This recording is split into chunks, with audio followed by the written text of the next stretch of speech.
Okay, how do we begin? We don't have an intro. Do we not? No. Intro.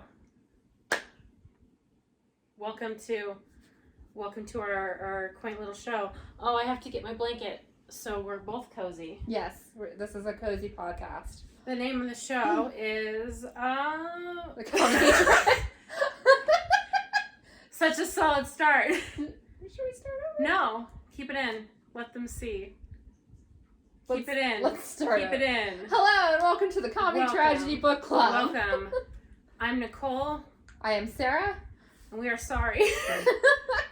Today, you might be able to see, I don't know, that won't be backwards, it's fine. Today we read Marked by PC Cast and Kristin Cast. Yes, we did. Yeah, I'll start. So we have these themes of Sarah makes me read a Stephen King book, which she's typically read all of them. I haven't read any. Yeah. And then our other category is books neither of us read, and this is the category of books that I have read that she has not. Yes. 16-year-old me read this book for the first time. It was a thing, yeah, and when we were trying to make a list of books to read, we thought, hey, this would be fun. Wrong. Do we start with trigger warnings? Yeah, as an aside, if you see my blanket moving, my dog is under there. Yeah. Don't worry about it. It's not ghosts. Don't worry about it. She'll probably poke her head out in like 10 minutes because she gets hot. People would love that. People love dogs. Anyway, so I forgot to write down the trigger warning, so I'm going to go from memory. Mm-hmm. If I forget one, I sorely apologize. All right, so trigger warnings for slurs, sexual assault, racism. What else is there? Homophobia. Light horror, nothing too graphic, but there are some scenes that's like, eh. There's blood drinking, obviously. Yeah. For the first book, I think that's kind of it. Yeah, this isn't like Misery where I read a long list. Oh, fat shaming. There is fat shaming. Oh, slut shaming. Yeah. Yeah, if we go on with the series, there's going to be a lot more trigger warnings. We'll try and be more careful about that. Honestly, I was such a stupid that I forgot to write anything down. I apologize. Yeah, so, okay.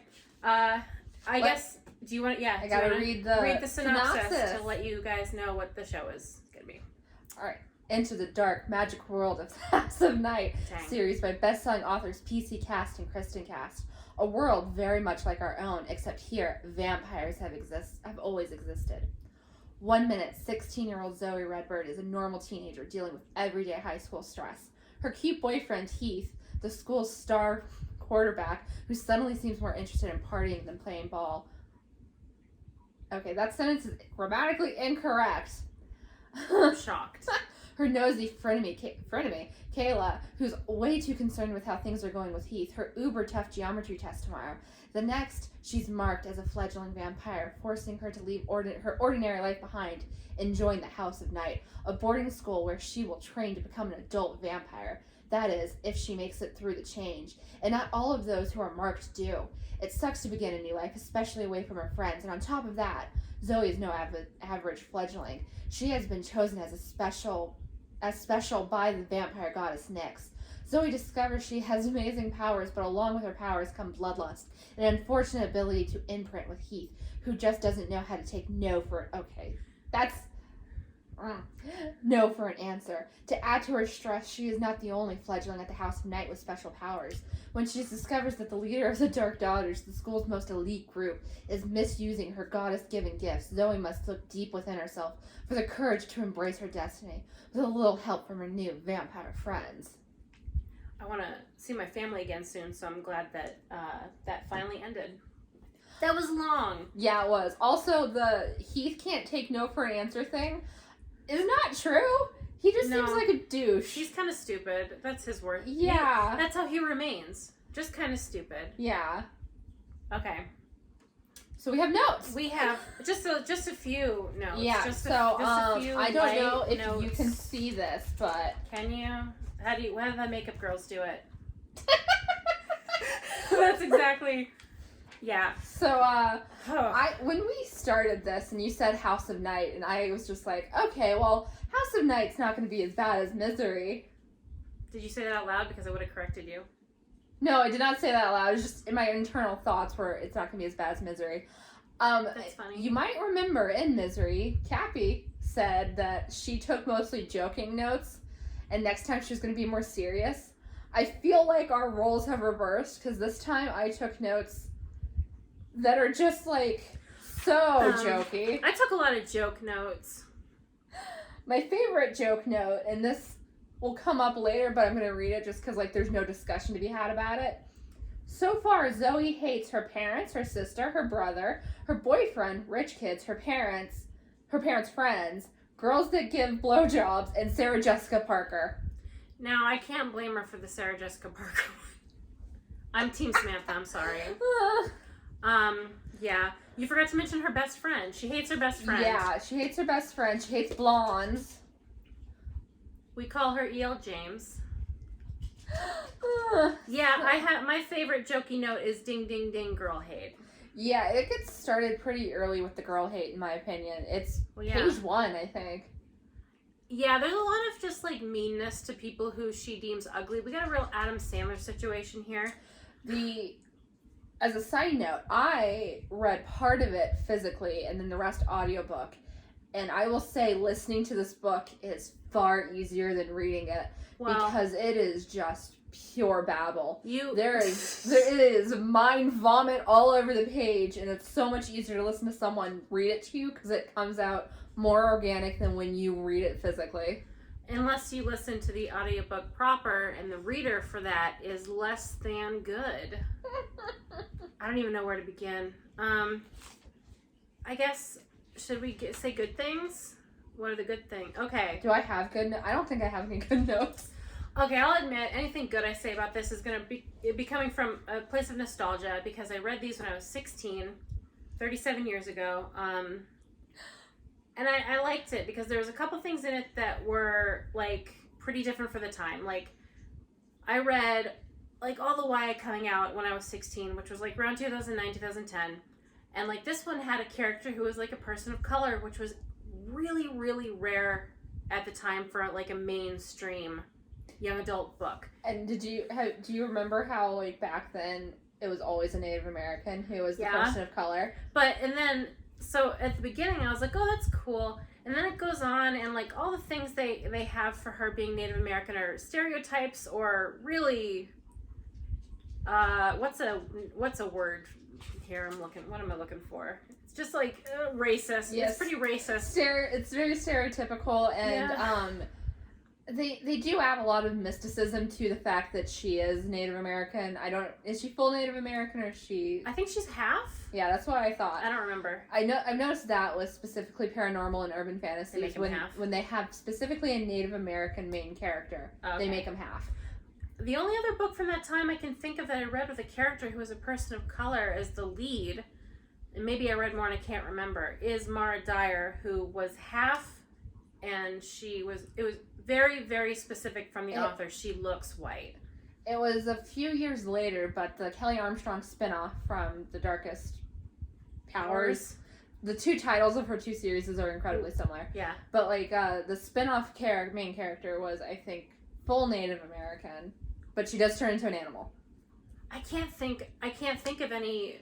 It was a long time. It was 12 years ago. So trying to think of the stuff I was reading I read everything when I was 16 though. Like Pretty Little Liars, they were all white. I didn't read Moral Instruments back then, but obviously Clary's white. What else was out? Twilight, they were all white except for Jacob, and we won't talk about that. I didn't get into YA until after high school, really. I read, the only YA I read, and people my age will know exactly what I'm talking about. It was those Simon Pulse, like, trilogy books that came in, like, a thick paperback. They did a lot of L.J. Smith ones like that. I would buy those because it's $9 for 3 books, and it'll keep me entertained for a whole day. Yeah, exactly. So I read a ton of those, and they are consistently not good, but I was too young to understand that. Yeah, I would like to say, if you can judge my taste if you want. I have bad taste then and now. I read this, and I didn't really know it was bad because, one, I was just sad all the time, and two, I was too young to have, like, good taste or recognize when something's bad. I would read so fast that I wouldn't give myself time to be like, is it bad that, like, Jacob is the only person of color, and he like turns into an animal, and they keep using these phrases that like are taken in the wrong context, and he's pushy and weird, and I was too young and stupid. I was 14 when I read those ones. At least I can use that as an excuse. Well, with this in particular, are the authors white? I don't know for sure. I did try and look that up. I mean, I saw pictures of them, and from the pictures, it's a mother-daughter writing team. Did we say that? No, not. The mom looks white. The daughter looks like she might not be, but I don't know for sure, and I don't want to assume. Okay. But I have no idea. I couldn't find any information, but I did specifically look it up, and I found some information just about the books that you might be interested in, like when they wrote the first book, the daughter, I think Kristin is the daughter, and she was like 17 when they wrote it, which is shocking that a 17-year-old doesn't know how to write characters her age that sound like characters her age. Well, okay, that actually doesn't surprise me. Really? Really? She couldn't make... Here's the thing, 17-year-olds, teenagers in general, are incredibly bad at understanding how humans work because they haven't had enough life experience. One of my notes is that it reads like fan fiction, and specifically what I mean by that, because not all fan fiction is written like this, obviously. Some of it's very good, some of it's not. Mm-hmm. And generally the ones that aren't are the ones written by very young people. And it's because they're writing the world as they view it. And when you're 17, oftentimes, not all the time, but oftentimes you don't view the world quite right. So when I say fan fiction, I'm thinking specifically of videos I've seen where people are tearing apart bad fan fiction. See, like, I thought Zoe, a girl who's 16, sounded closer to 14. Yeah. Like, yeah, she sounded so young, and, like, the stuff that bothered me, I'm sure it bothered me when I was 16, I don't remember too much, but, like, the weird homophobia, like, they have a gay friend, and they call him, like, one of the girls, which is, like, irritating. And then there's the stuff of, like, the popular girl is bad because she sleeps around. And she's blonde. Also, yeah, like, putting aside, like, oh, she sleeps around, so she's evil. I don't even think she sleeps around. They just assume she does. They assume every girl they don't like is a whore, and they hate them, and they judge how they dress. Yeah. And I'm too old to not get really exhausted at that. Yeah, the slut-shaming starts early, like, page 5. She's talking about her sister, who we never actually meet. Yeah. But she's a, type A cheerleader slut, apparently, according to Zoe. I have a slut tally of the amount of times there was slut shaming or the word used, and I know this is less because I just must have missed some, but there's 16 instances of using the word, and it was just very exhausting, which I thought a little ironic that would be one of the go-to insults, because spoiler alert, like Zoe, who's judging other girls for having sex with people, also begins having sex pretty quickly. Like, not in this book, but in the next book, she, again, spoiler alert, do I do a trigger warning? Content warning if you already read the book. It's with her teacher. She loses her virginity to her teacher, and then her boyfriend finds out and calls her a bunch of names, and then breaks up with her, and then she, I believe, sleeps with 2 more people. So just, like, I hate that, too. It's like, if you have sex with people, you're a slut. But if I have sex with people, I'm in love. And it makes it fine. Madam. That's a dog. Yeah, that's my dog. When she gets excited, she does this, like, breathing thing. She's fine. She's an anti-social justice warrior, so, like, she doesn't agree with what we're saying. But, yeah, I just don't like this idea that, like, if you sleep with people, you're bad. But also, like, the protagonist can do it, and, like, it's fine. She was manipulated into sleeping with the teacher. But even so, even if she did it completely of her own accord, there's just a lot of issues. Yeah. There's a lot of issues with this. Speaking of her boyfriend, though, Eric. Yeah, he came out of nowhere. The romance was like, oh, he's hot. I guess we're together now. I have a note that says they've talked a couple times and it's immediately true love for both of them. I don't like Eric. I know what he does later on. He sucks. Okay. He's the victim of the sexual assault. Yeah, so in this book, like, okay, this is like halfway through the book. It starts off very slow, while also being very fast. Like, I have a note in here that says they don't understand pacing because everything happens immediately, but also takes its sweet-ass time while it's happening. But, yeah, so she gets to the House of Night and pretty much immediately walks in on the main antagonist, whose name is Aphrodite, sexually assaulting who later becomes her boyfriend. She's trying to force him in. boyfriend. Yeah, Zoe's boyfriend. She's trying to force him. Aphrodite is trying to force Eric into letting her give him a blowjob In public.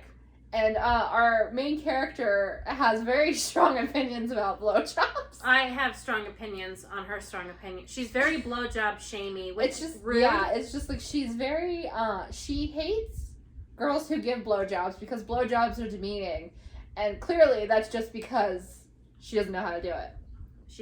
Which anyway, I don't know. I'm gonna cross my fingers that my parents never find this, but just in case they do, I don't know what a blowjob is, and I agree that if you do them, it's bad, and you should go to heck.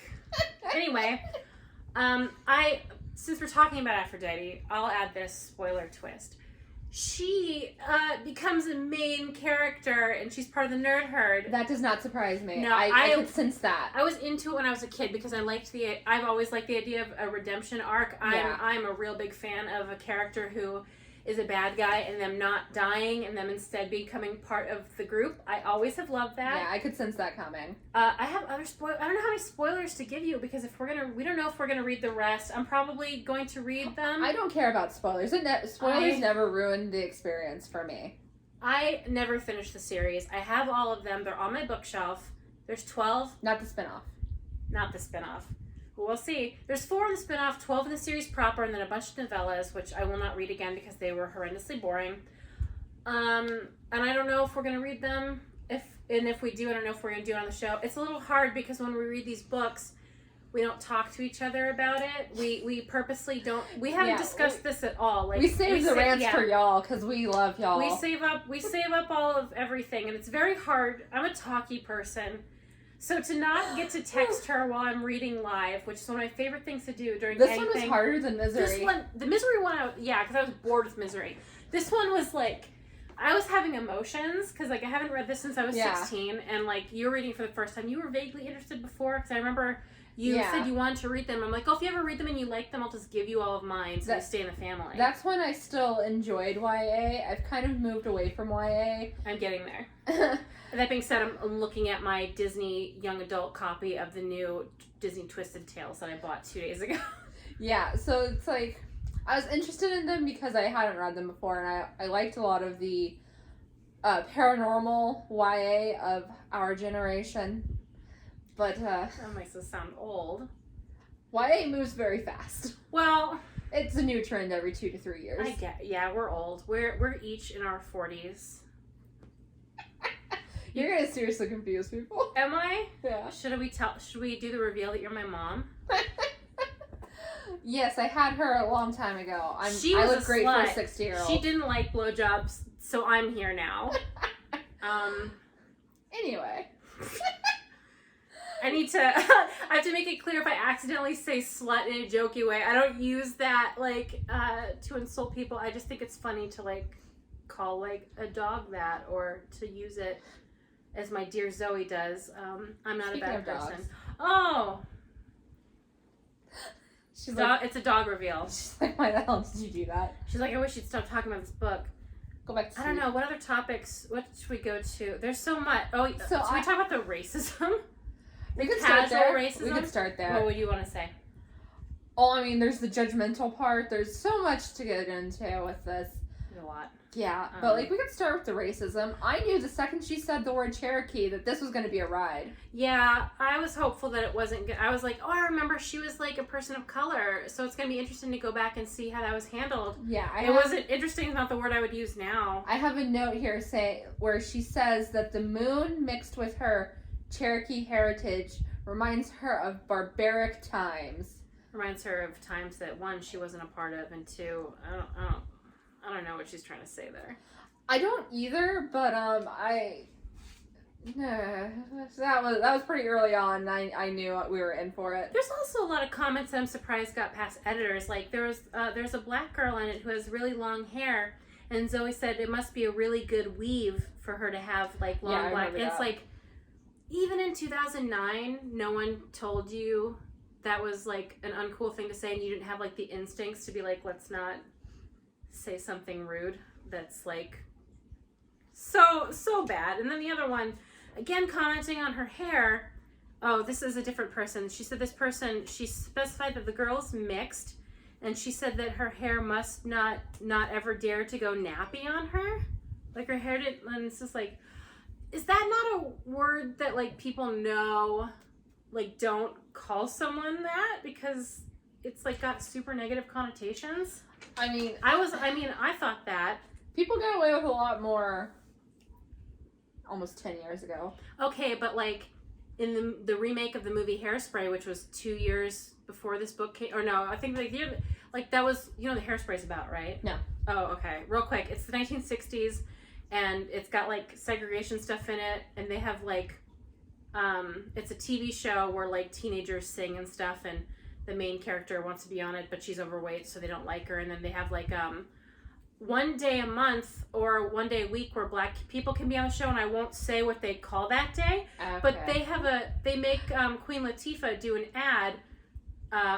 She says a different word, but she refers to, like, it's for Hairspray, the commercial, and she says, like, the tagline of the Hairspray was like, every kink will be gone in a blink, and it was very clear that like that's a sucky thing to make her say. So I was under the impression that people knew not to like be disrespectful like that, but I guess their editor didn't know. Their editor missed a lot. Like I have a note. I'm just really surprised. Yeah, I said, how did this rapey shit get past an editor and later on? What about the bad F word? That one, did they use that a few, like the whole thing, right? Not just like the short version? Is it clear that, I'm not going to say it, is it clear what that word? Not fuck the other F word. The gay one, that one that gets said in a lot of 80s movies? They used that one and then the R slur. Uh-huh. I think they used the R slur a couple of times. They used it several times. So it's just it was a lot of that, and like, that probably felt very like genuine to the writers, because if she was 19 around that time, it was very common to 17. use. Okay, well around that time it was very common to use those words. Well, not that it was okay, but it was common. I remember that time. The R word got thrown around a lot to the other one because my friends weren't saying that. Okay, I went to a high school with 2,000 people, like for 4,000 people, I think, for like longer than you did, and it was the hand gesture to mean the R word. It was the R word. I don't know what that is. Okay, definitely. No, I'm not going to do it. Like, basically, you make your wrist go limp and you tap it against your chest. Oh, what Trump did?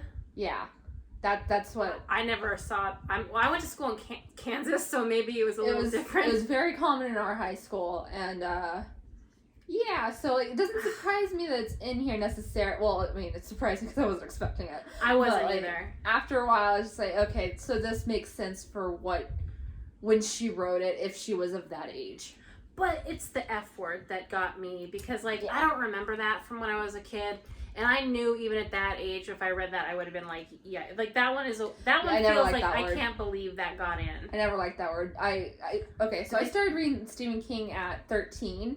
So when that F word is trotted out, it is meant exactly the way it is. So I learned very young that was bad.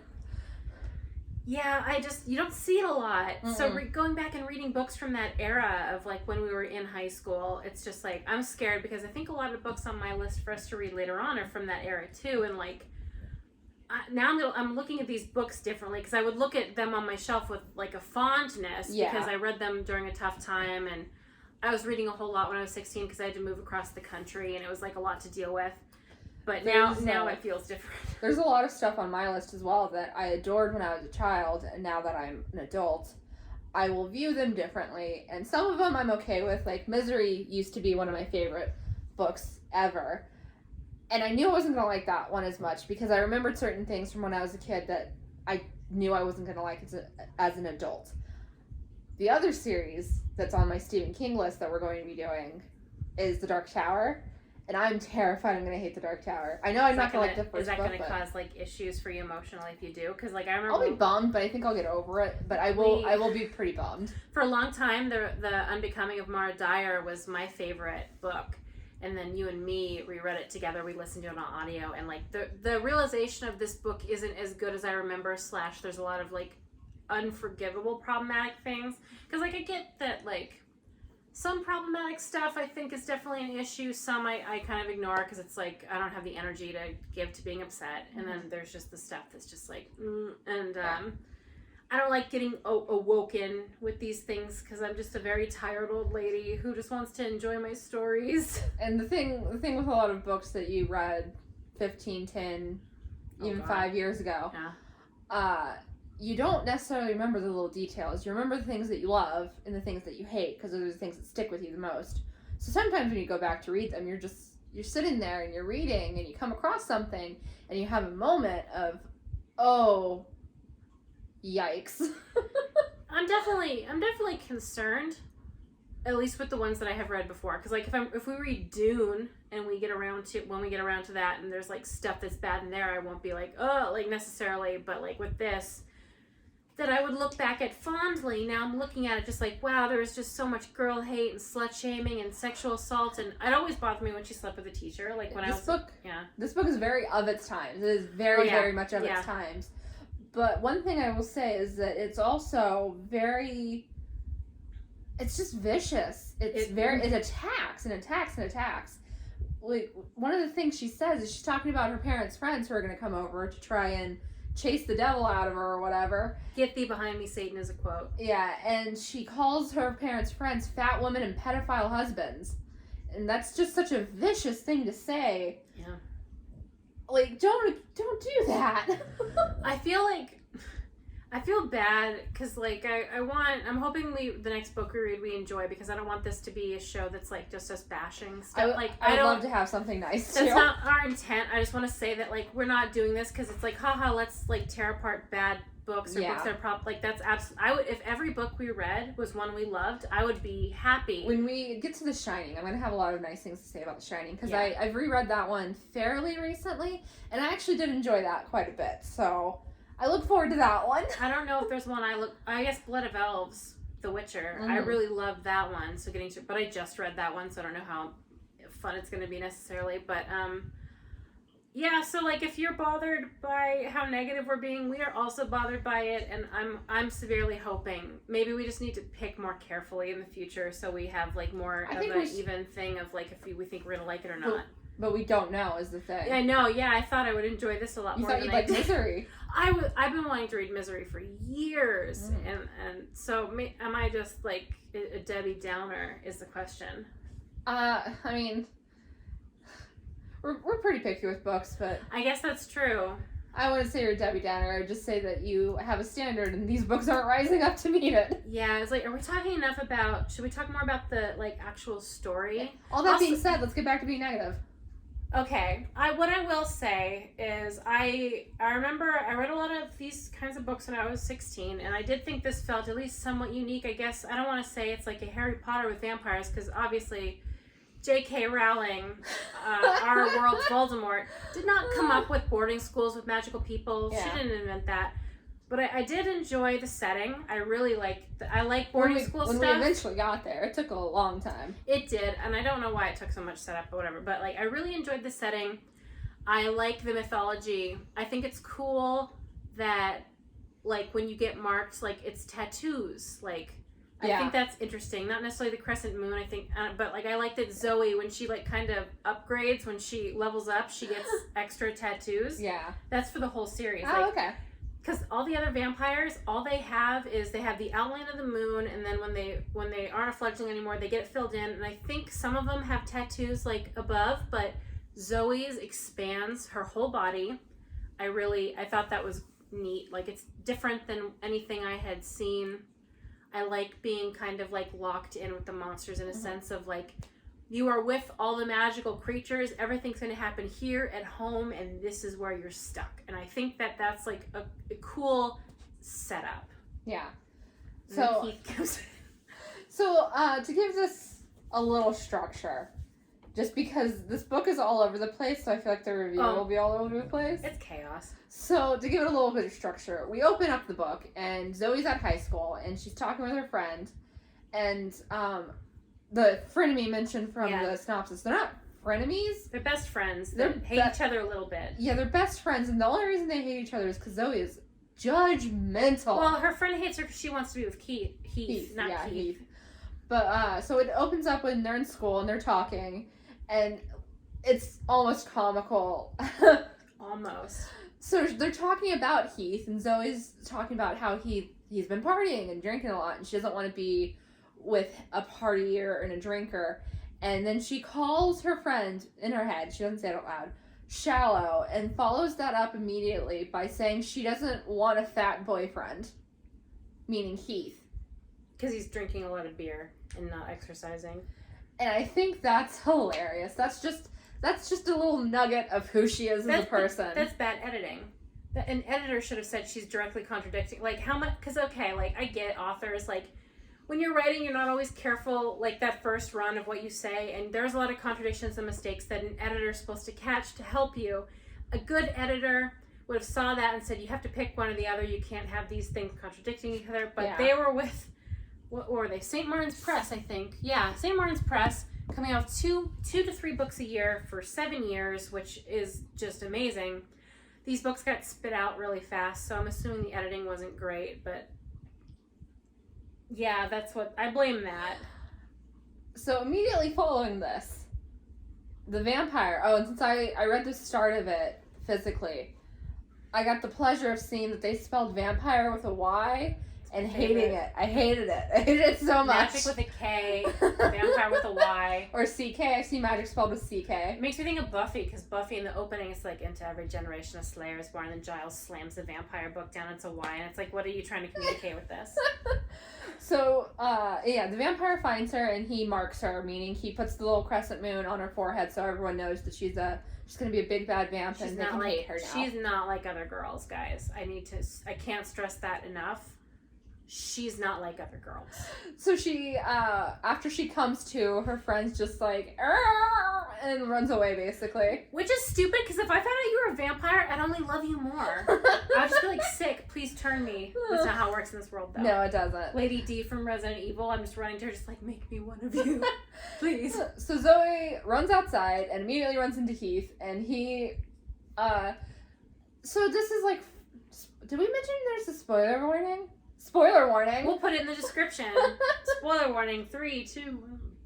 So she immediately runs into Heath, and basically upon looking at her, he becomes enthralled, and he falls out of a truck and cuts his lip or something, or his hand, and she's just so enticed by his blood. Deeply enticed by his blood. But luckily, his human friends grab him, throw him in the back of the truck, and drive off. So that's that scene. Yeah, good scene. Good writing. Good. So then we go home, or Zoe goes home.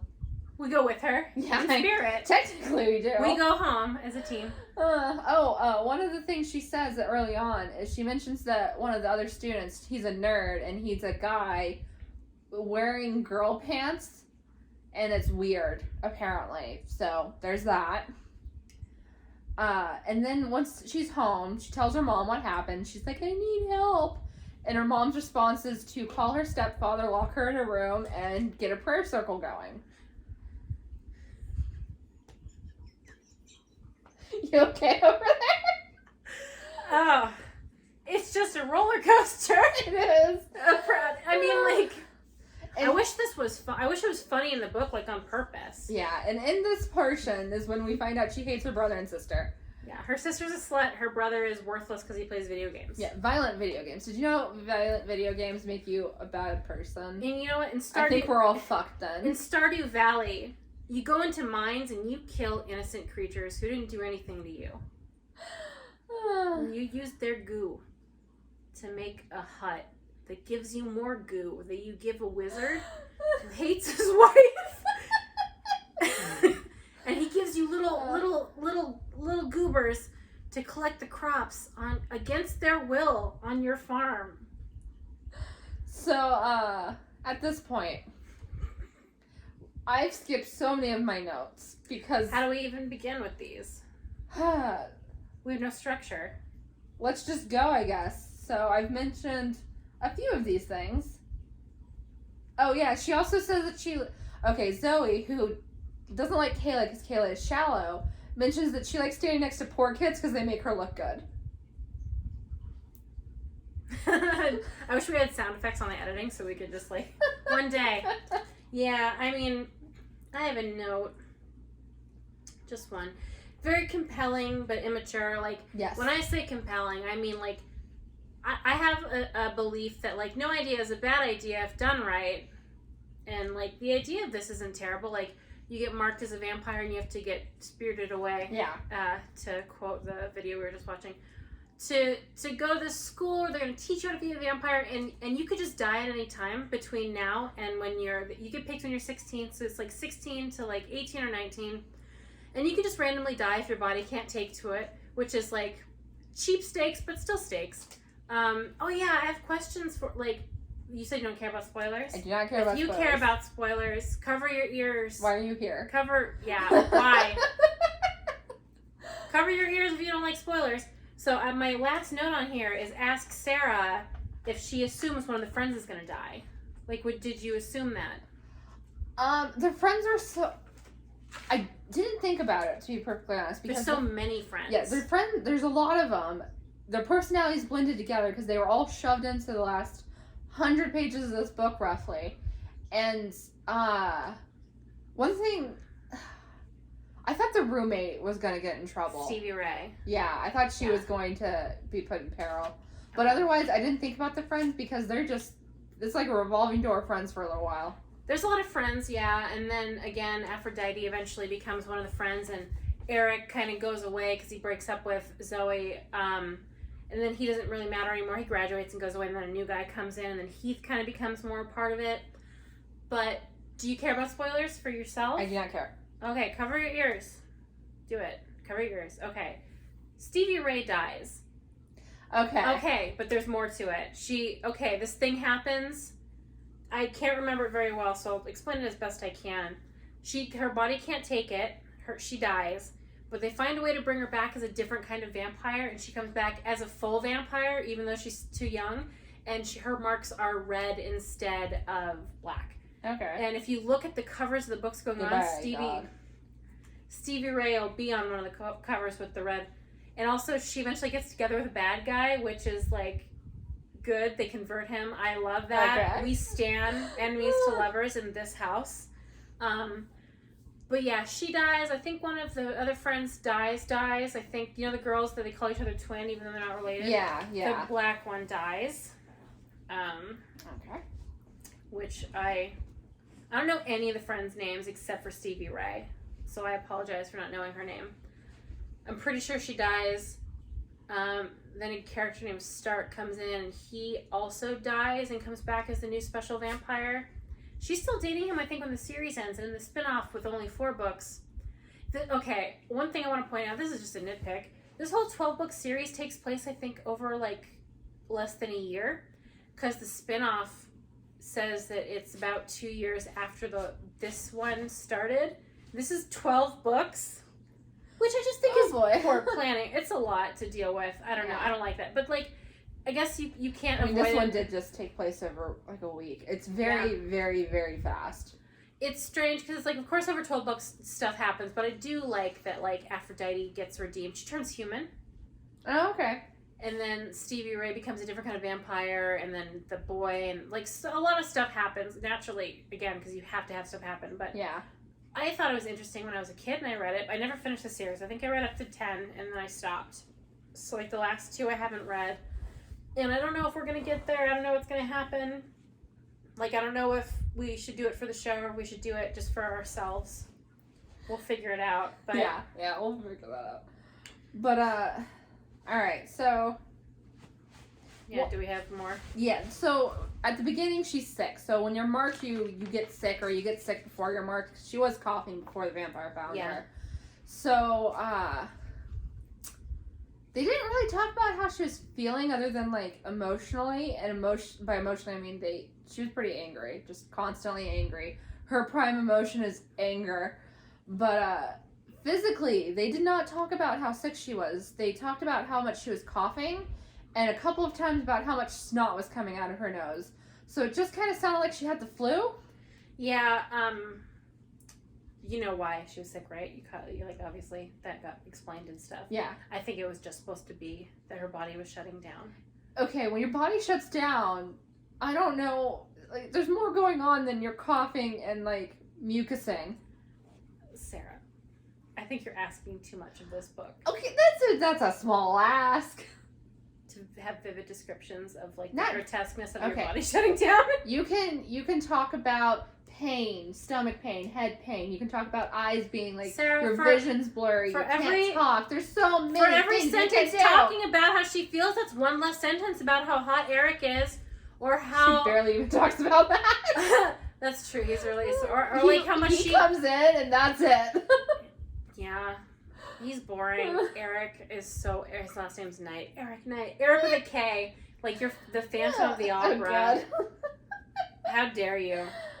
Yeah, I mean... I wonder if that was a reference, though, because there's a lot of How dare references in here. How dare you stand where he stood? At some point, they start talking about, because Stevie Ray wants to be a country singer, and yeah. they name, like, 5 real-world celebrities, like country singers, that are vampires, and I personally I don't think that's legal. I personally hate when books do that. It takes me out of it so badly. Like, how about in the X-Men when they said, like, JFK was a mutant? Yeah, I don't like that, because It makes me it uncomfortable. feels a little different with comic books, but with... It was the movie. It was the movie? It was the movie. Alright, well, with books like this, with paranormal books, where creatures that very clearly do not exist in our world are prevalent, I don't like when you take people from our world and just plunk them down in the middle of it. It does feel weird. I remember, in a short story by Kim Harrison in The Hollows. The Hollows is an urban fantasy, adult urban fantasy. She has Marilyn Manson singing on stage. What? I was in the middle of a yawn. She has Marilyn Manson singing at a concert, and when I read it, I was just sitting there deeply uncomfortable. He wasn't acting like Marilyn Manson. He was, like, blowing kisses to the audience, and I was sitting there Has she thinking, never seen Marilyn Manson perform? like, there's no flag on fire, and he's not kicking people. That's not Marilyn He's Manson. not falling off of things and Drunk. harming people. So it took me out of it because, okay, I just don't put real world celebrities into a book where there's vampires and werewolves and demons and stuff. Also, don't be mean to real life celebrities. Don't have a line about how much you hate Sarah Jessica Parker and she looks like a foot. She's a real person. We are still Team Samantha. We don't talk about Sarah Jessica Parker like that in this house. Should we go on with the plot? Like, I don't know if we should give, like, a full summary of the plot. If it's No, like, we don't have to. I guess, I was giving you guys an idea of how it started because it it's a mess. It doesn't get interesting until they get to the school. I do want to mention one note. So after she leaves her parents' house, she runs to her grandma, which is when Nyx decides, you're a super special vampire. Nyx is the goddess of all vampires who picks the vampires. Yeah. Just aside. But she wakes up, and essentially her grandmother took her to the House of Night, and all my note is grandma technically kidnapped her. She did. I wonder, should we talk about how, I mean, like, okay, people complain about this kind of thing a lot when the protagonist is, like, someone who ends up with, like, a lot of powers, and it's like, well, of course they are, but, like, this, it never feels like, I don't right. actually agree with, of course they are. There's some circumstances where it makes sense and some where it doesn't. Yeah. Like, okay, let's take Katniss, for example. She's not special. She trained really hard. That's why she's got what she can do. She trained really hard, but she was just the one that the crowd liked. Yeah. There's nothing really special about Katniss. But the thing is, it feels at least like she did things to make that happen. Mm-hmm. It feels like Katniss had agency, and she made choices, and those choices led to her being the favorite and her having skills with a bow.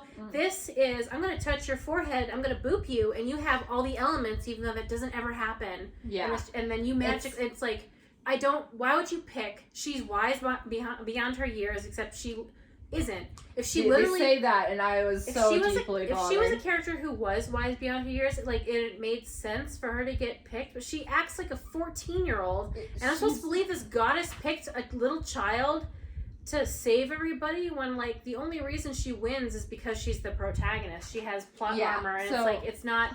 Katniss was a hero because of the things she did. She's a hero because she's the protagonist. But it still comes back to, there was nothing inherently special about Katniss. and they made Zoe special. This is a very of its time thing. It's like Chosen one. Yeah, it's like, you know, Clary from the Mortal Instruments has angel blood. Spoilers. Angel blood. That's the first 2 pages. Shush. Like, directly from an angel. Okay.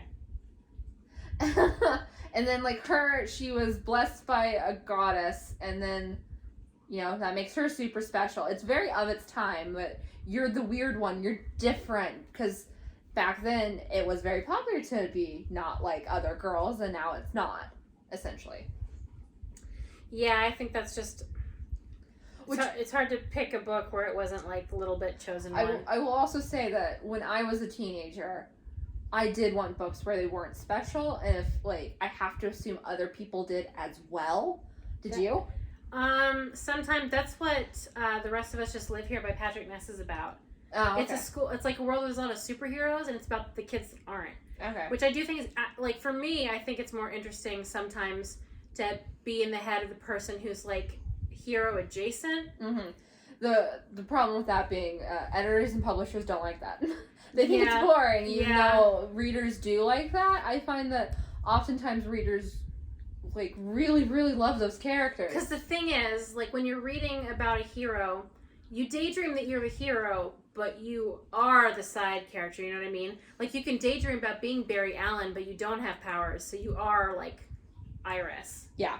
So, in my head, it's just like, well, if I'm reading a story about the Iris, I feel like I can be that. I never feel like I could be Barry Allen. Mm-hmm.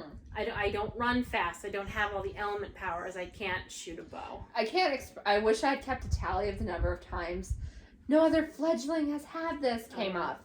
Because it was, in every instance, every vampire power ability, whatever, she was like no other fledgling. I'll also list the vampire powers for you real quick, the ones they listed. Vampire powers include elemental manipulation, connection to animals, and always knowing what time it is. I also always know what time it is. Yeah, it's called having a phone. I don't look at my phone. I mean, okay. Well, I'll guess what time it is right now. I'll say 7:23. I was very close. It's 8 o'clock. Okay. It's 8 on the dot, though. I will say that always knowing what time it is makes some sense because the sun and all that bullshit. But also, I mean, I haven't seen any handicapped vampires, so I'm going to assume that none of them are blind and they can see if it's light outside. I actually don't know how they handle disabilities. I don't think they do. I don't remember. Because, like, if they have the goddess Nyx picks, I mean, I feel like that's their excuse. I don't know. It's probably, whatever it is, it's probably just like whatever the plot calls for. So I don't actually know if there's disabled vampires. Disabled characters rarely come up in these books, to be fair. Yeah, we just have Kaz Brecker, who, to be fair, is great. Are there a lot of disabled, like, can you think of characters that are disabled? In YA In YA. Like, actually, some form of disabled. That's not contemporary YA about that.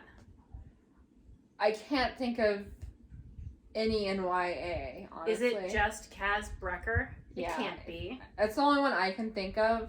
Oh, really? I mean, I guess technically in the Kelly Armstrong Darkest Powers one, he has diabetes, which isn't, like, disabled, but it is an illness that you have to deal with. Do we count, like, Peeta and Katniss? Because Peeta in the books loses a leg. Katniss, I think, has permanent hearing damage. Okay, yeah, I think it plays in.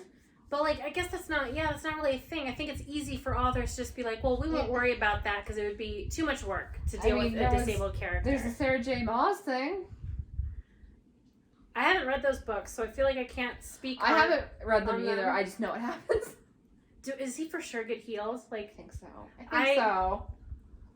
The only books I can even think of in the urban fantasy / paranormal genre at all where physically disabled characters show up is J.R. Ward. And I can't in good conscience recommend anyone to go read those. I adore them. They're problematic. I'll just leave it at that. So, yeah, the other night I was literally reading an article. This is not about this book at all. We're talking about something that's fine. We're avoiding. But Leigh Bardugo, because she is disabled, she walks with a cane. She was talking about how important it was to her to have a character in a book that's disabled, that's like really clever and strong, and then doesn't get healed. Like, Kaz just has to deal with it. And I appreciate, I'm not disabled. I appreciate, though, that people who are, especially ones that are young, have like a super cool character who's very clever and capable, who doesn't get magically healed. Like, what's his name? Cole in Sarah J. Maas? I think so. It's spelled weird. It's like I don't like that. I don't like. It just feels like cruel. It's like, oh, here's a character that somebody you can identify with, but he's gonna get healed at the end. It's just like it feels mean. We've been reading books before. It was a talked about thing to have these kinds of characters. And so before I started reading J.R. Ward, I just didn't encounter disabled characters in books very often. The most, like, the closest I got to, like, any kind of disability would be, like, an illness like diabetes or a mental illness. Mm-hmm. And then I read J.R. Ward, and her characters are just, their bodies get fucked up, and they stay fucked up. So, like, going from that to, like, learning about the Sarah J. Maas thing, or Maas, I don't know how to pronounce it. I don't like Maas. I didn't realize how disappointed I'd be in something like that because it's so important to show the other side of it and to make it like just a thing in books. I didn't realize it because I never had read the Sarah J. Maas books. Like, I just read the 3 Court of Thorns and Roses. I have never read Throne of Glass. Yeah. But I wasn't really aware, but like a lot of people were hurt by her choice to disable a character and then not only write him off of the main series, but then for his little spin-off book to heal him up. And maybe we're wrong and he doesn't get healed up. I'm pretty sure he does. I think he does. I remember people talking about it. Like, it bothers people and I get it because it's just like, it's almost like, here's your representation, just kidding, and then you take it away. And it's like, it's already like, does Shawn McGuire? She seems like a person who'd have disabled characters. Like, does she? She has so many characters. She does. I'm sure she does. It's just weird. You never really see it, and it feels like it's because the authors don't want to be inconvenienced. Because if you have a character who can't run in a book about like fighting and running away from bad guys, then it's like, well, they have to take into consideration how to handle that, and I feel like they would rather just not. Mm-hmm. And like, God forbid they have a character who's blind or deaf or mute or and anything else that could inconvenience their plot, even though, like, realistically, you can find a way around it. Like, it's not even that hard. Honestly, it's not that hard because J.R. Ward has a character that has like missing limbs, missing fingers. She has a blind character. She has a mute character. I remember that one. She has so many different forms of disability in her books, and quite frankly, she never forgets of it. Like, when in the narrative, she never forgets it, but she never makes it seem like it's an inconvenience to the plot. Like, doesn't she have a main character who can't speak? Yeah, that's so she had to do the whole book with a character who can't, like, physically talk, and she managed to do it. So, like, there's no excuses. They're just making the choices not to have disabled characters. Yeah. I don't know how this conversation started as the vampire. I don't know. I'm just mad about it. I'm just mad because, like, I'm thinking about it and, like, I can only think of cats. Yeah. And, like, the only reason he exists is just because Leigh Bardugo, who is disabled, wanted that representation for other people who were. And it's just like, it's really sad that so much of this comes from people who are just like, I can't see myself in books, and they have to make it themselves. Like, you shouldn't have to make it yourself to get to see it. And that bothers me. I'm sorry, I'll step down from my high horse now. In case you're wondering where the passion's coming from, last night we had like a long conversation about how I can think of exactly one strong female character that has stuck with me from my childhood, and she can think of like 3. Yeah, Princess Leia, Padme, and if anyone says anything bad about Padme, I will find a way to block you. And Buffy, which is now kind of ruined for me because of the Joss Whedon stuff, so it's like, can I even... But for at the time, it's 3 characters, and then I threw in Daphne from the Scooby movie because, like, that's a character who was damsel in distress, and then she learned how to fight, and at the end she got, like, a hit in. And when I was a little girl, that was a big deal to me. So there's this little handful of girls, and that also came from a Star Wars conversation. It got messy. For me, it was 7 of 9 from Star Trek. So, don't worry, everyone hates Voyager too, so, like... They hate it? It's one of the least liked ones. I think people even might like Deep Space Nine more. Don't make fun of the things we like in the comments, please. Or I'll make fun of you. I will. I don't care. Dislike it. Dislike the comment. But anyway, so one thing I like to talk about.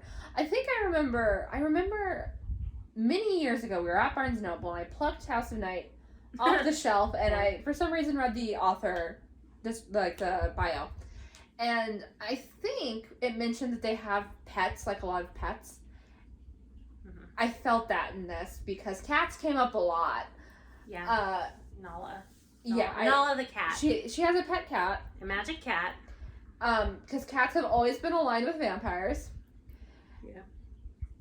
And I have a note in here.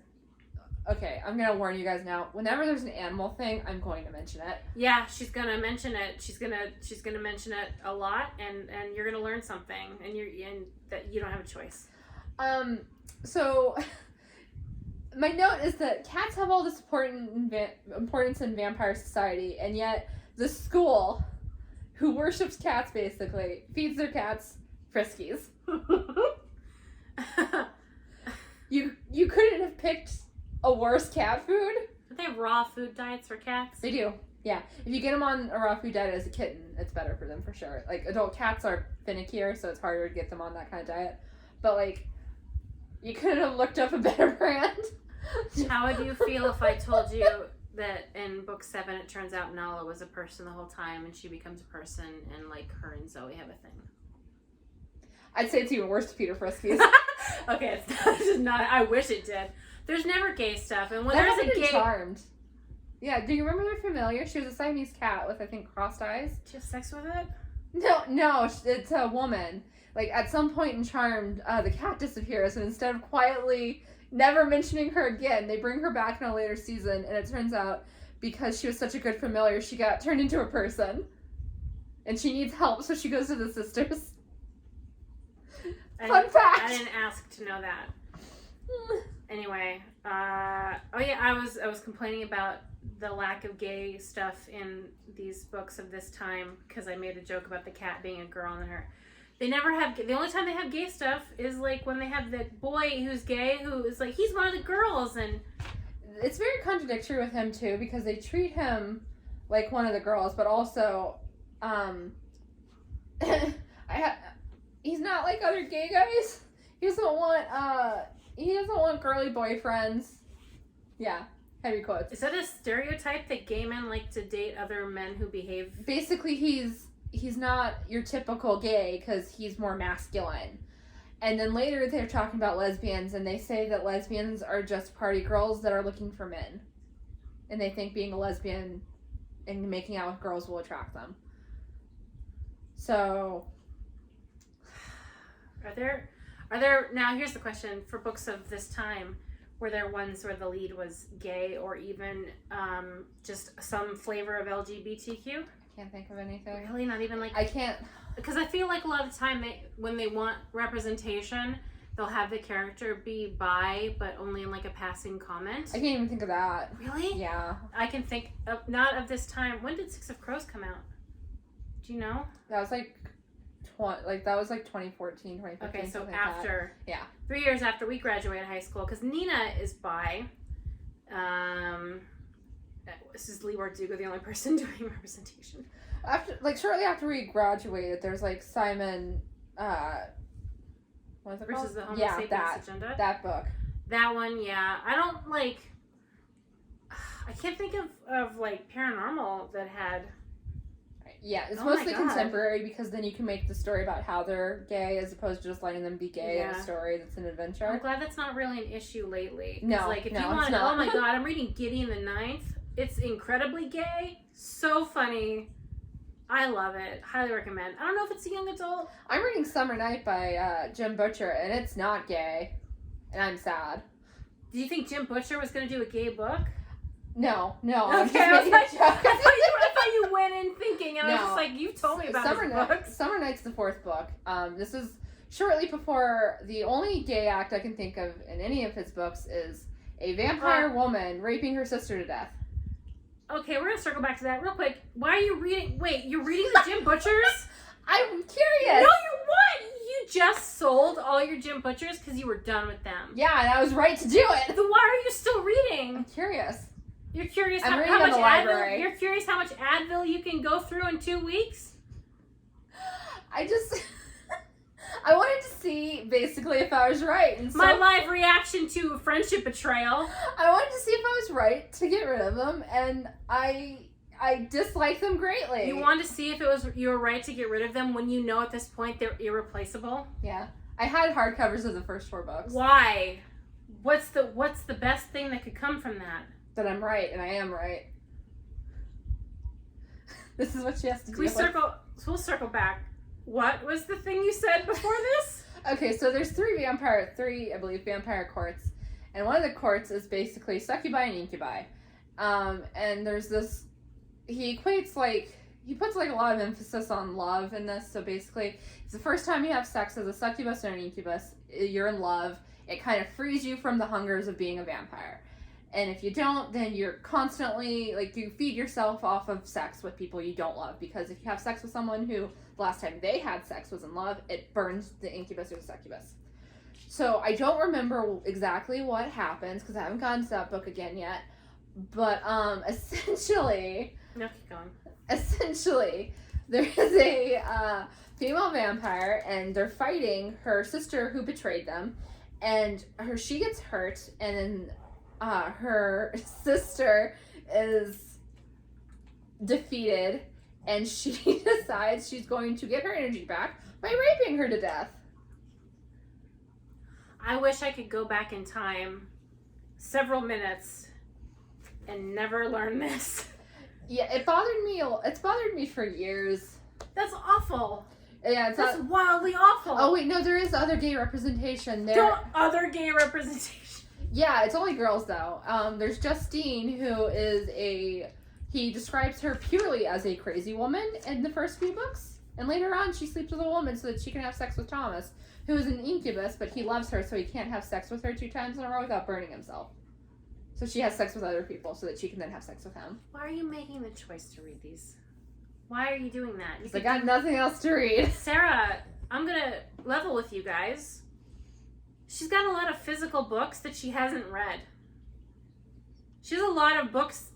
Like every reader, how many books are on your TBR that you own? I don't know. On my TBR that I own? Well, technically all the ones that I haven't read that I've owned. I'm asking for a number. Alright, okay, what's in my library? At the library, at our overdrive, I assume. Yeah. So, that I haven't read? Yeah. Currently, of the 4 books I've checked out that I haven't read, none. There's Jade City, but I don't own Jade City. I just want to see if I like Jade City. We're looking for joy. We're supposed to be talking about this. Well, we don't, because I guess we reach a point where we don't have much more to say. We haven't even talked about, a lot of this stuff, like her licking his thigh blood. Oh, and the sexual assault, where yeah. Aphrodite, when she's trying to force Eric to let her give him a blowjob, she cuts his thigh. Yeah. He's saying no the whole time. And, it's not like a joke. It's not funny. It's not a casual, no. It's like, no, stop. And she is not stopping. And I was listening to it, and I was just like, I hate this. Never gets addressed. It never gets considered sexual assault. Aphrodite literally says, you know you want this. Which is, gross. That's uncomfortable. Every time something like that is said during a sexual assault scene, that's exactly what you need to say to make me lose my mind. I remember vividly Bates Motel, first episode, the guy assaulted Norma and said, you liked it. And when she stabbed him, I was like, yeah, that's the worst thing you can say in my brain. Mm-hmm. I hate it. And it just never gets addressed. He doesn't seem to care that she did that to him. She doesn't care. Zoe doesn't care. No one cares. I do. It's just another example of the kind of person that Zoe is, because there's that. But Zoe is so many layers of problematic. She uses the R slur. She uses the F slur. She uses... Oh, she does? She says it? Yeah, she repeats it. Oh. Yeah, she's incredibly judgmental. She calls people crazy because she disagrees with them and says they need to be medicated. There's so much to it. And also, she's judgmental about pot, and you expect me to believe this 16-year-old girl who is into vampires gives a shit if people smoke pot? I was 16 into vampires and very judgmental. So who knows? I guess it just it felt weird. Yeah, she was very. It felt like that's how the authors felt about pot. There's like, ew, you smoke pot? What a loser. It's like, are you trying to send a message? Is this like an after school special? That's what it felt like, because it came out of nowhere. Like, PC, do you think Kristin over here haven't smoked the devil's lettuce? You're kidding yourself. It was so funny. It was so funny because at some point, she goes through like the laundry list of things that can happen if you smoke pot or drink. She's like, I don't want to lose any brain cells. Babe, you don't have any to start with. It's so funny. Oh, okay. So we should probably try. She mentioned sperm too, I think. She's like, she's talking about Heath, and he's just like, he doesn't need to lose any more brain cells or sperm, but we don't need to talk about that. And she's like, what? That had to have been written by her mom. We should start winding down, because I think we can go on for a long. Should we There's more stuff though. Like, honestly, there's the peer pressure into drinking blood. Yeah, the refrigerator, the kid they call a refrigerator, who is ugly, so he deserves it, is what they say. Wait, no, is the refrigerator the same kid that died from not being able to level up? Yeah. Okay. Yeah. So yeah, there's two groups. There's the one I can't remember the name of, and the Daughters of Darkness or something. Yeah, Aphrodite, the popular girl, has this group of girls who, I guess they get together to do the ritual. And like these parties, they have one of the students they bring to be the refrigerator so they can all eat from them. And they invite Zoe to scare her, and it's just like, give opinion. Yeah, they have her drink blood without telling her it's blood. And she likes it. She likes it a lot because she's an uber vampire fledgling. She's not like other fledglings. And this is the point in this book where I realized just how deeply, at least one of the authors, equates importance to physical appearance. Because she actually says it at some point that part of Aphrodite's importance is the fact that she's pretty. And every kid, like the kid who dies, whose name I can't remember, the very first thing she says is that he looks like a dork, basically, is what she says.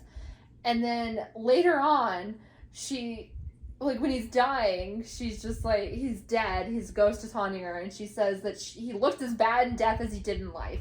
Yeah, there's a lot of the J.K. Rowling thing of, if you're a bad guy, you're ugly, you're fat. He wasn't a bad guy though. He just wasn't powerful. No. He called the kid the F word. Oh, okay. Yeah, I forgot that. He was mean. The refrigerator kid. He called him that. So he sucked. But like the authors like do that a lot. Where if they're bad, they're also ugly. Which is just like, just throwing that around all the time is taxing. Not only if you're bad, you're ugly, but you're worthless. Yeah. They equate your worth to how pretty you are. And they do it so consistently throughout the book that it really started to like wear on me as an adult. I can't, like, because throughout the book I kept wondering, okay, but would I have liked this at 14? Would I have liked this at 15? And honestly, I think that alone I wouldn't have liked. It would have made me feel bad at 15, at 14. I will say, while this was very nostalgic for me, I do remember some of reading when I was a kid, and this wasn't at all one of my favorites. I was just reading them because there was a lot of them. Yeah. I didn't love it. I kind of enjoyed it because I thought it was interesting, but it certainly was absolutely never one of my favorites. It got recommended to me because my friend at the time misunderstood what I was saying. And she said, "Oh, read this," and it turned out to not be what I wanted. Yeah. By the way, I do also have a note, because I missed this on the first time. You mentioned it when we were telling each other our notes. Casually telling a 16-year-old when her dad used to... Yeah, that's in my notes, too, is one of the teachers... The teacher was very inappropriate. Neferette, the lead one. They're very inappropriate with the students. She tells... Basically, Zoe's talking about how her mom stopped being her mom when she married her stepdad. And Neferette's response in like a weird one-upmanship game is to tell her about how when her mom either died or left, she died, her dad turned her into his new wife and abused her until she got her mark. And that's incredibly inappropriate, first of all. Second of all, don't essentially play that game like my tragedy is worse than your tragedy. you're all fucked up in the end, so congratulations. I don't know if that's what she was trying to do or if she was It's trying what to it felt bond like. with her. It felt more like a one-upmanship than a bonding thing, but I just think that's not something you tell a freshly made vampire that doesn't know you. Like a 16-year-old, like, don't put that in a kid's head. Like, even if you think you're bonding or you're sharing, like, 16 is very young. And, like, even beyond that, a much more minor thing is the gym teacher, or he's teaching her how to fence, is teaching Zoe how to fence, and he says something along the lines of, "Oh, it'll really slim down that bubble butt, girl." When I was in high school, we had a teacher who told all the female students that we had to wear t-shirts that went up to here because he was over 6 feet tall and he could look down our shirts. And that made me so deeply uncomfortable. Our gym teacher, when I was in high school, said that he didn't want to hear when we're on our periods because that's no excuse to not want to do anything. Oh yeah, they also period shame. They call periods gross in here. I have a note somewhere. I'm sure I have a note in there too because it's just, no girl, I've never met a woman or a girl who thinks periods are gross. No, it's just it's an inconvenience. Like, it's I've never met someone who's had a period who's just been like, ew, it's annoying, but you don't think you don't think a period's gross. You just deal with it. That's how people who menstruate are, is you just deal with it because you have to. You can't just ignore it because then you get blood all over your pants. So that just seems weird to me. But yeah, I don't know if I have any other highlights. I have one at the end. At a very convenient moment, Heath and Kayla, who are her human boyfriend and human ex-best friend. Human frenemy. Yeah. Show up at the House of Night to, like, take her back or see her or something. Even though it's established that if you're a fledgling, you have to be around full-grown vampires or you'll die. So she literally has to be there or she'll die. And everyone knows that. That's why she was sick at the beginning, was because if you're a fledgling, you literally have to be around a full vampire or you're going to die. And the only reason they show up is, like, Heath is half enthralled at this point. He's not quite there. And Kayla's there because she wants to fuck him. Don't deny it. So vulgar. This is a family show. Nothing with music. What if there's parents watching with their kids? They clicked off when we started talking about blowjobs. I don't know what, I told you I don't know what blowjobs are. But anyway, they show up. It's very plot convenient. It's just to show us that she definitely is an uber fledgling and she's super attracted to blood and she's kind of enthralling him even though she doesn't mean to. And it's just to move the plot along, except it makes absolutely no sense how they even got there. This is a vampire school. It's very well established in this book that vampires are prejudiced against. And it's in the middle of nowhere. Yeah, like, they didn't have guards. They didn't have security cameras. How the fuck did these two teenagers just waltz onto your school? And how are you going to stop people who are actually dangerous from waltzing onto your school property? Or the kids from leaving. Yeah, so it's... What's to stop Aphrodite from wandering off and getting a human refrigerator and bringing them back? So yeah, that's... My kids are awake. Her rats. Yeah, I'm looking... I have... there's no real antagonist other than girl hate. Yeah, there's not a bad guy for this book, which isn't necessarily a problem, but there's so much... Like, Aphrodite is the only thing close to an antagonist, which... If she was an actual one, that would be okay, but Zoe just hates her because she dated the guy that she's into. And she's kind of mean. And she hated her on sight, and, like, obviously, the first time she saw her, she was assaulting someone, but that's not why she hates her, not for the assault, but because she had sex with Eric before. And that's enough to make Zoe hate her, and that's why she's the antagonist, and she's so jealous of Zoe because Zoe's super special, and it's just like... I've seen this a million times. Even when this came out, girl hate was old news, and it's just like, be more creative. The thing with a lot of girl hate in these books is it goes so far beyond what actually happens in real life. Like, I have a note saying over the top mean girls, and that's how it always is. So, as a person who got bullied a lot in school, for me it was always guys who were bullying me. Girls never really messed with me. As a person who did a lot of bullying, no. Yeah, I mean, people always act like it's the movie Mean Girls, and you have, like, burn books, and when you're at home, instead of having fun with your friends, you're writing in a burn book, and that's something a 13-year-old might do, not a 16-year-old. Yeah. Like, 16-year-olds, when they're at home, they're not necessarily, like, I'm sure there are some, but, like, this is a much younger thing. Like, if they were 12 doing this nasty stuff, I think I would buy it better, but isn't Aphrodite 17? She's not a freshman. No, she's older for sure. This isn't stuff, like, in real life, she would just be like, this girl isn't competition. I have history with him. I'll get him. Like, she wouldn't be this insecure. Even if she was, I don't think it would go as far as, magical rituals that could get her in actual trouble.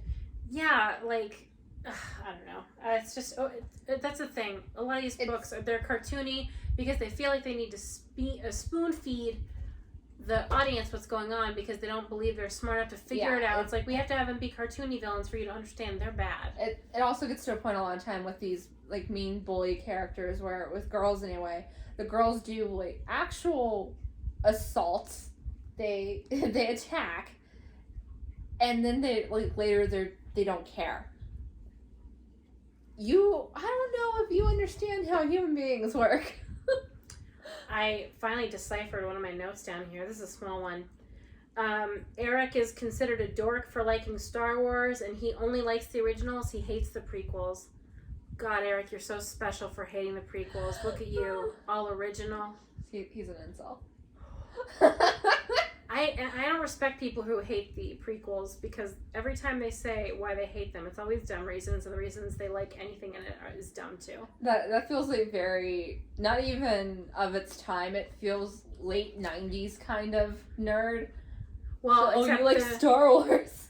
Right, yeah, like, you're an actual nerd, aren't you? Because the kid in 13 Reasons Why says, that's like asking Han Solo how's space. And she's like, you know that Han Solo has been in space? Like, you obviously know too. I hate when the example of you're a nerd is that you like Star Wars. Yes. Literally everyone likes Star Wars. It's very mainstream now, so even then in 2008. I have one more note I want to talk about, just a fun little one, and it's the ethics of letting students eat each other. Discuss. So vampires, even fledglings, need blood. They crave blood. And they aren't allowed to eat humans. Unfortunately. So they're just allowed to, the students are just allowed to eat each other. Yeah. Do you know how schools work? Okay. To be fair, do we apply real world logic to a book with a vampire school? Okay, let's look at Vampire Academy. They had humans that were just basically drug addicts who were there. Not ethical, but I feel like that's far more likely than just telling the students, hey, just bite each other and trust that it doesn't turn sexual.